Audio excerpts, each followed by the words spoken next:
WhatsApp Belal ভাই নাকি একটু অহংকারী, এরকম কোনো কিছু আপনি দেখছেন কিনা? জিগা কয় হিয়ার আসলে মাথার গ্যাস্ট্রিক আছে, যে হিয়ার কইছি যে মাথার গ্যাস্ট্রিক তো সাইক্লো সার্জন ফটল টটল খাই মাথা ক্লিয়ার করিয়া লাই। কি বুঝলেন ভাই আপনারা?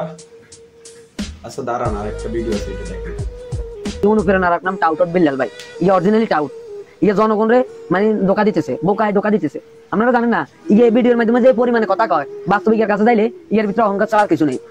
ইয়ে যে মা ইয়ের জন্ম দিছে, ওই মা যদি কোন রকম জানতো ইয়ে মানুষের লগে এই পরিমাণে প্রতারণা করে, লিগার মা ইয়ের আরো আগে জুতা দিয়ে হিড়ি এর গাল সব হারা লাইল। এদের মতন কন্ডম ক্রিয়েটারের জন্য আজকে সমাজের এই অবস্থা। ভালো ভালো লোকেরও নাম নষ্ট হয়ে যাইতেছে। স্বার্থের জন্য তোমরা বড় বড় সেলিব্রিটির পা চাটো, যখন তোমাদের স্বার্থ ফুরিয়ে যায় তখন এ খারাপ, এ ভালো না।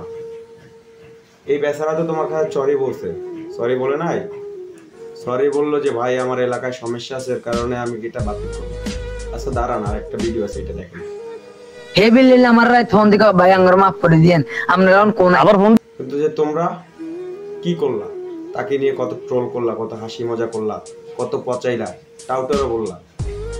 আরো এই আরেকজন আছে বউ ব্যবসায়ী, পাশে বসাই রাখছে। আপনি তো পেঁয়াজ ভাই ভালো মনে করছিলেন, আপনার তো ফলোয়ারও ছিল আমি, আপনি তো আপনার ফলো দিয়েও রাখছিলাম, কিন্তু আপনি যে ভণ্ডামতারি এটা করবেন এটা ভাবতে পারি নাই। সে মাপ চাওয়ার পরেও আপনি যে মাপ করলেন না, তাকে নিয়ে এইসব ভণ্ডামতালি করতেছে, এগুলো ভালো না ভাই। আপনি একটু বিবেক খাটে কথাবার্তা বললেন, বুঝছেন? একটু সাতটা আঘাতের জন্য এই করে না, আবার 5 তো বেশি দেরি লাগে না আপনাদের, 5 আপনাদের বেশি দেরি লাগে না, বুঝছেন? ভালো হয়ে যাবেন, ভণ্ডামতালি বাদ দেন।